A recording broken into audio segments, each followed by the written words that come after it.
Wait Pati ba ako? lang. Magbibideo ba ako? We're back on Push Network. 1, 2, 3. Marami kayo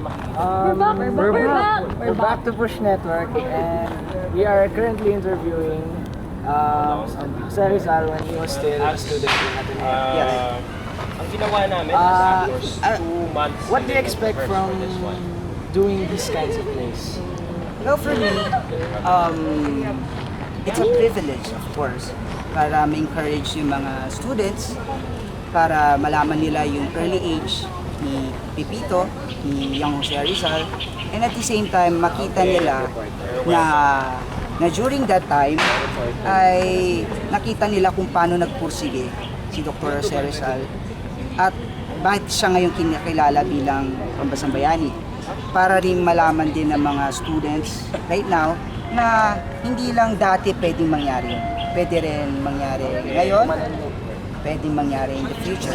So, we encourage the students na makita nila yung mga possibilities ng mga bagay-bagay na nakikita sa society. So, para mas maging maganda, para mas maging makabuluhan ang pagiging isang estudyante. Oh, so you think that Dr. Jose Rizal as a student should be considered a very good role model? Of course. My name, Kasi nakita doon sa history kasi yung Jose Rizal na nakita niya kung paano siya nagpursige sa pag-aaral at pinakita niya kung gaano siya kagaling sa mga Espanyol. Mahigitan niya yun.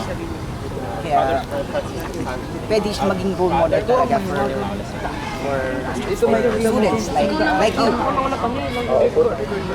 Thank you for your time.